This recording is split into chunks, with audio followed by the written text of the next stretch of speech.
In the quiet, wooded hills of southeastern Oklahoma lies one of North America's most debated archaeological puzzles, the Heavener Runestone.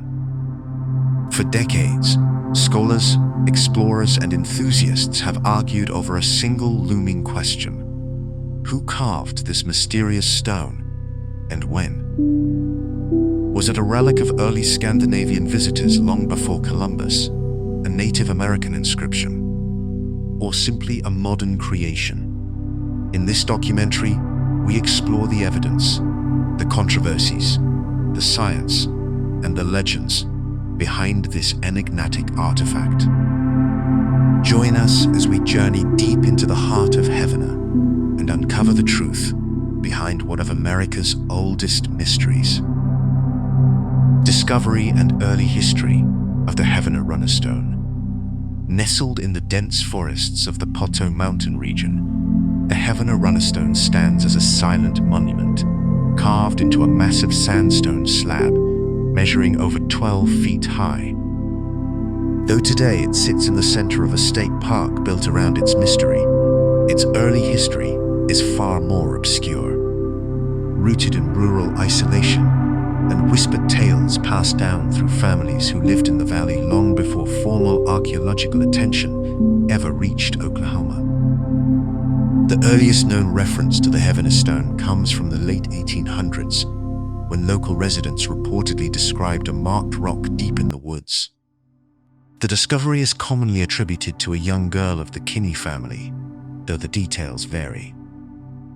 According to widely circulated accounts, sometime in the 1890s, a group of children exploring the woods came upon the massive stone. Its face inscribed with deep angular markings, unlike anything they had ever seen.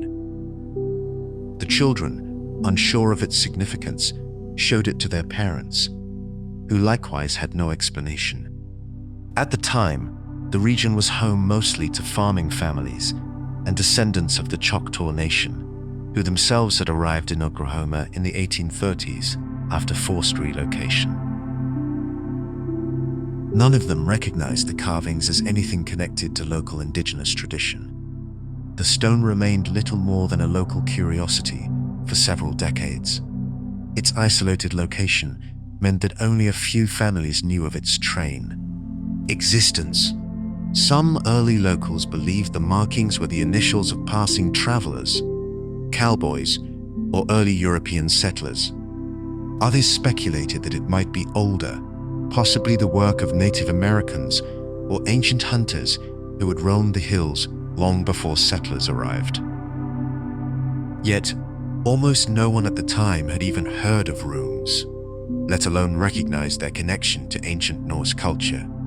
It wasn't until the early 20th century that the stone came to the attention of outsiders. As roads improved and more surveyors, hunters, and prospectors began moving through the valley, word spread of a large carved stone in the woods near Heavener. This caught the attention of Carl F. Sieber, a schoolteacher and amateur linguist with an interest in European languages. In the 1920s or early 1930s, accounts differ, Sieber examined the inscription and made the first recorded claim that the symbols were Norse runes, specifically characters associated with the runic alphabets of early medieval Scandinavia. Sieber's identification would become the foundation for decades of speculation, research, and debate. But before the Runestone was embraced as a relic of possible Viking explorers, the local community treated it as little more than a geological oddity. Many generations of Choctaw, Cherokee, and European-descended settlers had walked past the rock without attributing great significance to it. For the Choctaw, who had rich traditions of symbolic storytelling and art, the angular power carvings were not consistent with their own oral or artistic heritage. As a result, they largely dismissed it as unrelated to their people. It was the connection to Norse culture, introduced by Sieber and later reinforced by other amateur historians, that thrust the Heavener Runestone into national spotlight. Newspapers picked up the story, and by mid-century, the stone had become an object of curiosity for scholars, enthusiasts of pre-Columbian transatlantic theories, and tourists alike. Throughout the 1950s and 60s, interest grew steadily. The stone became a symbol of local identity and pride, eventually leading to the development of Heavener Runestone Park in the 1970s. We expected the soul in the box, the main size of sea, and parks in the 1970s. The park's creation solidified the stone's place as a regional landmark, attracting visitors from across the United States. Yet, even as attention increased, so did the questions. Who carved the inscription? Were Vikings or other Scandinavian visitors traveling through Oklahoma centuries before Columbus?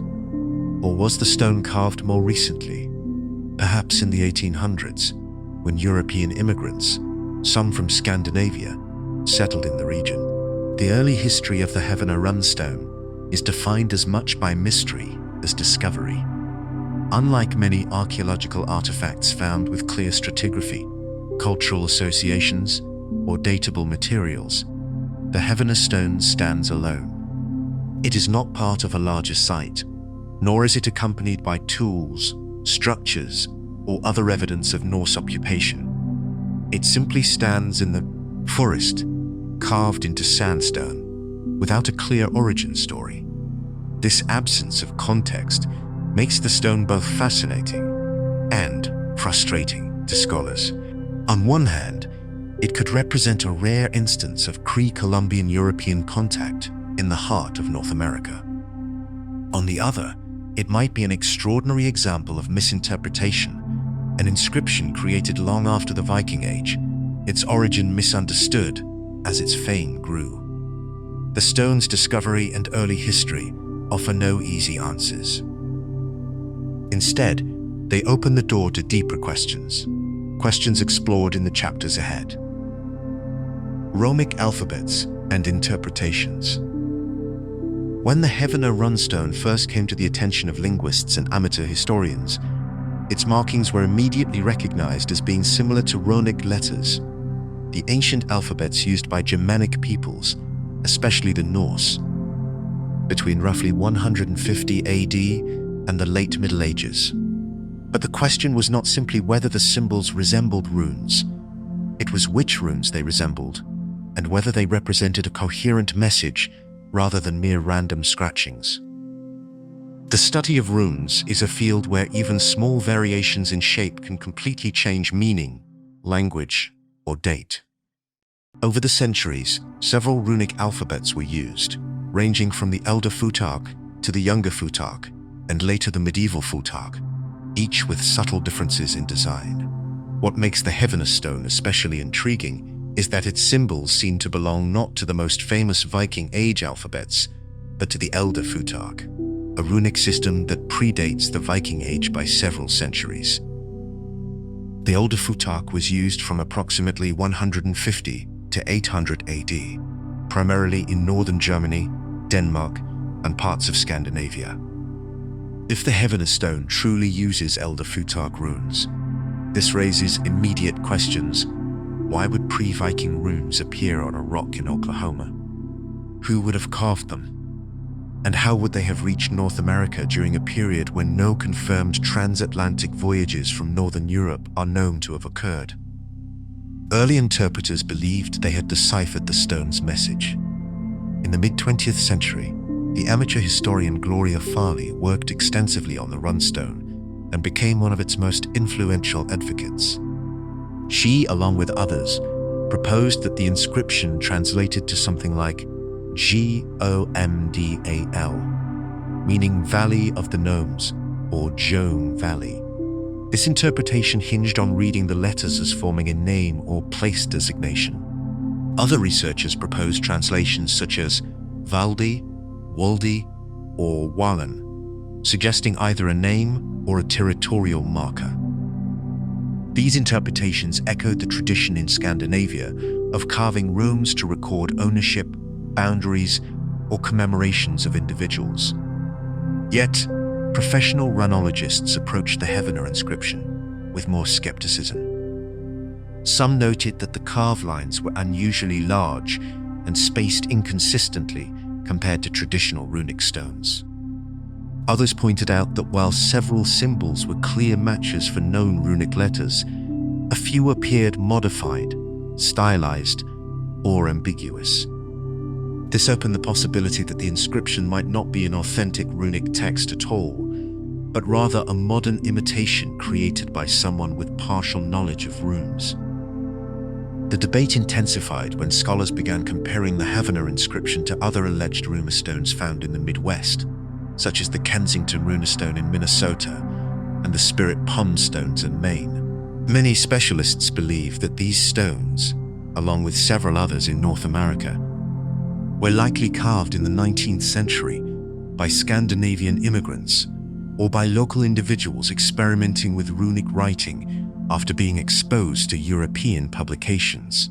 However, while some of those stones contain runes from the later medieval or modern periods, the Heavener inscription's supposed Elder Futhark classification complicates the story. The Elder Futhark fell out of use long before large waves of Scandinavian immigration reached the Midwest in the 1800s. This raises a troubling question. Could an immigrant in the 19th century have carved the stone using an ancient alphabet that had not yet been widely rediscovered by scholars? It's theoretically possible, but historically improbable. Adding another layer to the puzzle is the inscription's vertical orientation. Traditional Scandinavian runestones typically feature runes carved vertically or horizontally, depending on region and time period. But the Heavener stone's layout has a unique downward flow that resembles early rune traditions, but not perfectly. This modeled resemblance fuels both sides of the debate. To skeptics, it suggests an imperfect reproduction. To proponents, it suggests authenticity. One major challenge to interpreting the stone is the lack of accompanying context. Almost all Scandinavian runestones found in Europe are associated with burial sites, settlements, trade routes, or ritual landscapes. The Heavener stone stands entirely alone in the Oklahoma forest. If Norse travelers carved it, where are the tools, structures, or additional artifacts that would confirm their presence? If the stone marks a boundary or memorial, why is this the only evidence? As years passed, interpretations became more speculative. Some researchers suggested the inscription could represent a land claim, possibly left by Norse explorers scouting far inland waterways. Others argued it might be a memorial inscription, though the lack of personal names makes this difficult to support. Still others suggested the runes were carved as a warning, map marker, or navigational symbol, though these theories lack strong linguistic foundation. Professional runologists generally agree on one point. The Heavener inscription does not form a clear, linguistically consistent message. The arrangement and combination of characters do not fit neatly into known runic traditions. Even so, none have been able to prove definitively that the inscription is modern. This intersection of ambiguity creates a rare space in archaeology, a mystery that cannot be solved by linguistics alone. While some are convinced the Heavener inscription is a genuine example of ancient runic writing, others see it as a fascinating but ultimately modern creation. As we move into the scientific aspects of the stone, the debate becomes even more complex. Scientific examinations and age debate. The search for the true origins of the Heavener Runestone has always hinged on one central question: how old is the carving? If it can be shown to date back hundreds or even over 1,000 years, then its authenticity as a pre-Columbian artifact becomes far more plausible. If, however, the inscription is relatively recent, the mystery takes a different form, pointing instead towards settlers, explorers, or local individuals in the 19th or early 20th century. But determining the age of carvings in stone is far more difficult than dating organic materials. Stone provides no carbon, no biological markers, no layers of sediment that can be easily measured. What scientists must examine are the erosion patterns, the weathering of the cut lines, the nature of the rock surface, and the geological history of the site itself. These methods provide clues, but not definitive answers. The Heavener stone is carved into Pennsylvanian-era sandstone, a material formed hundreds of millions of years ago. The stone itself is ancient, but the carving is not. The challenge lies in distinguishing between natural weathering of the stone and the micro-erosion that occurs after human carving. Over time, carved edges should soften, grain boundaries should degrade, and lichen or mineral deposits should accumulate. Scientists look for these indicators to estimate the age of carvings. Early geological examinations in the mid-20th century suggested that the carvings exhibited significant weathering, more than one might expect from a few decades or even a century of exposure. This led some proponents to argue that the inscription could be several hundred years old. However, the problem with these early studies was their lack of controlled methodology. Without comparative samples carved in the same rock under similar conditions, erosion estimates remained speculative. Later studies attempted more rigorous analysis. Some geologists argued that the runes appeared sharper than expected, suggesting that they were carved more recently than Norse explorers could have plausibly reached Oklahoma. Others countered that the stone's sheltered location, surrounded by trees and partially recessed from direct erosion, could easily preserve sharper edges for centuries. One of the most contentious aspects of scientific analysis has been the issue of lichen growth. Lichens grow slowly and can provide rough age estimates for rock surfaces, but the Heavener inscription has been cleaned repeatedly throughout the 20th century. This means researchers cannot rely on lichen patterns to determine age. Any potential biological timestamps were effectively erased before modern archaeological standards were applied. Another scientific challenge is the stone's history of human interference. Before the park was established, many locals, out of curiosity or pride, cleaned, traced, or even recut parts of the inscription to make the runes more visible. While most of these actions were well-intentioned, they made rigorous analysis nearly impossible. Any attempt to determine original carving depth or tool patterns is complicated by decades of modifications. Some researchers have attempted microscopic analysis, examining fracture surfaces and comparing the mineral freshness within the carved lines to the stone's natural surface. These studies have yielded mixed results. Some suggest older erosion, consistent with several centuries of weathering. Others argue the cuts are too fresh to predate European settlement in the region. Yet even these tests face significant limitations. Sandstone, unlike harder rocks such as granite or basalt, can weather unevenly depending on moisture, root growth, temperature cycles, and chemical composition. A single freeze-thaw cycle can alter shallow grooves, while deeper cuts may remain more protected. Because of this, the microscopic variability on a sandstone surface makes precise age estimation nearly impossible without accompanying artifacts or historical documentation. Another scientific angle involves the tool marks. Norse carving tools typically left characteristic marks from iron chisels, while modern tools leave different microscopic signatures. Unfortunately, repeated recutting of the inscription appears to have obscured any original tool marks that might have existed. Without preserved tool signatures, scientists cannot distinguish ancient techniques from modern ones. Some researchers have explored geochemical weathering, measuring the oxidation patterns of exposed minerals in the carved grooves compared to the stone's outer surface.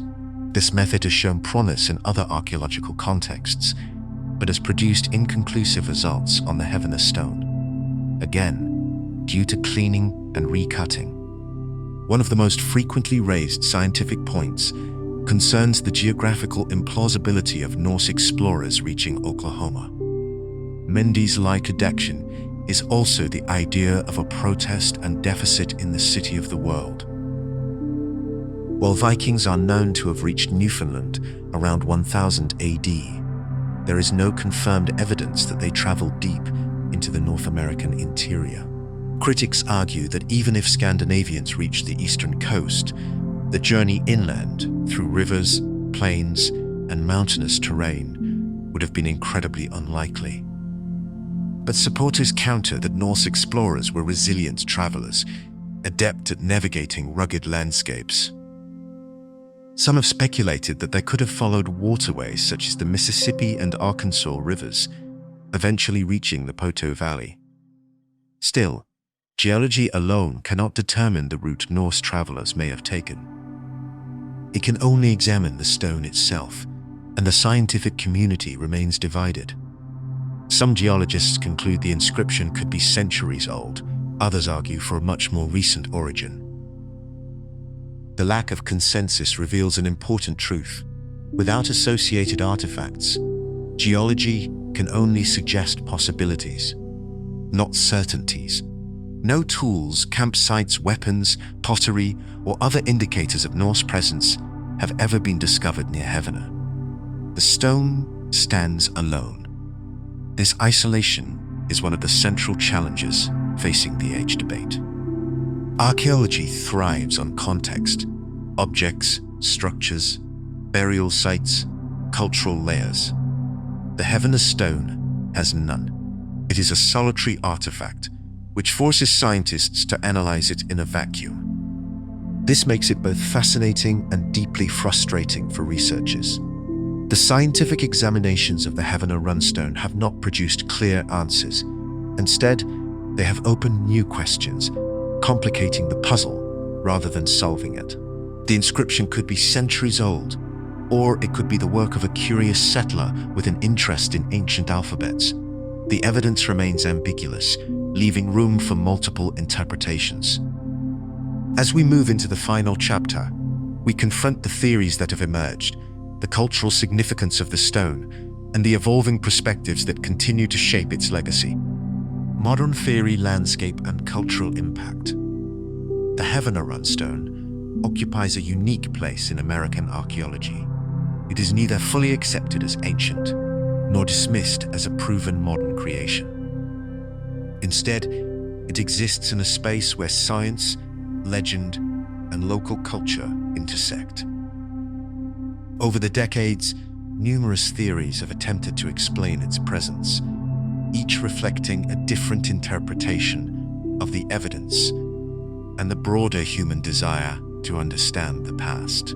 The most famous of these is the Viking theory, which proposes that Norse explorers traveled far into North America, carving the inscription during an expedition centuries before Columbus. Supporters of this theory draw attention to the runic similarities between the Heavener inscription and the Elder Futhark, noting that its characters predate the Viking Age, yet still belong to the broader Scandinavian cultural sphere. They argue that Norse explorers were capable seafarers and navigators who traveled thousands of miles, reaching Iceland, Greenland, and parts of Canada. If they ventured inland along river systems, they could have theoretically reached the central regions of North America. Proponents also point to Norse sagas and oral histories that describe long-distance voyages, encounters with indigenous peoples, and explorations beyond the known world. While these texts do not specifically mention journeys into the interior of the North American continent, they do reveal a cultural tradition of exploration. Supporters believe that such voyages may have extended far deeper into the continent than confirmed archaeology has yet revealed. However, mainstream scholars argue that without additional artifacts, such as Nordic tools, settlements, metalwork, or cultural objects, this theory remains speculative. They note that authentic Norse sites, such as Lanso Meadows and Newfoundland, include a wide range of archaeological evidence. The absence of such evidence around Heavener makes it difficult to support a Norse origin. The second major theory is the Scandinavian immigrant theory, which suggests that the runestone was carved in the 19th or early 20th century by settlers from Norway, Sweden, or Denmark who moved into the American Midwest and South. This theory gained traction when scholars discovered that Scandinavian immigrants often retained cultural knowledge of their ancestral alphabets, especially after a 19th century revival of interest in runes and Norse mythology. Books on runic alphabets circulated widely in Scandinavian American communities, and some individuals practiced carving runes for artistic or commemorative purposes. Supporters of this theory argue that an immigrant familiar with runes could have carved the Heavener inscription as a way of marking property, commemorating a family name, or simply leaving a signature in the landscape. The use of Elder Futhark runes, though unusual, is not impossible. By the mid-1900s, several European scholars had published works on early runic alphabets, making the knowledge accessible to educated readers. An immigrant with scholarly interests or access to such materials might have carved the stone using older runes, rather than the more modern forms. Critics of this theory note that the stone's large, deeply carved markings would have required significant effort and time, raising questions about why a settler would undertake such a labor-intensive task in an isolated location. However, others argue that practical motivations are not always necessary for cultural or artistic expression. The third theory suggests the stone may have been carved by indigenous peoples who encountered runic symbols through trade, contact, or other means. But this theory is not widely supported. Indigenous tribes in the region had their own established writing systems, symbols, and artistic traditions. There is no documented evidence that they adopted or replicated Old World runes. While indigenous peoples certainly engaged in cultural exchange with Europeans in later periods, there is no evidence they carved Scandinavian-style runes into sandstone. A fourth theory, considered by some scholars, is the hoax theory, which proposes that the stone was carved as a practical joke, a local legend-building effort, or an early tourist attraction. But this theory also lacks clear motivation.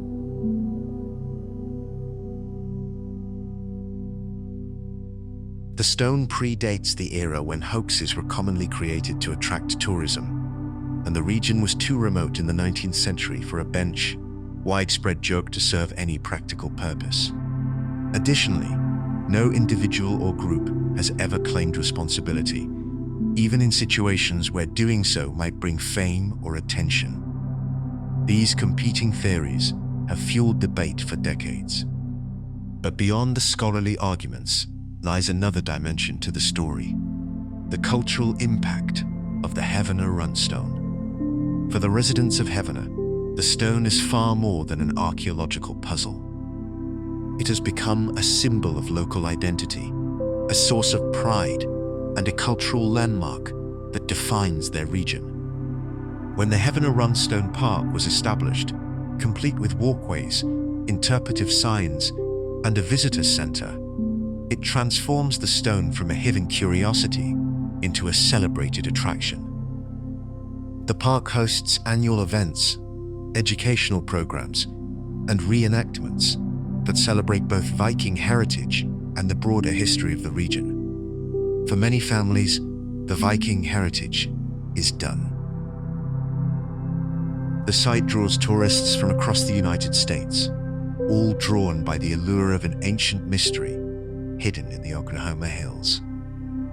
The Heavener Runestone also plays an important role in the broader cultural landscape of American ancient mysteries.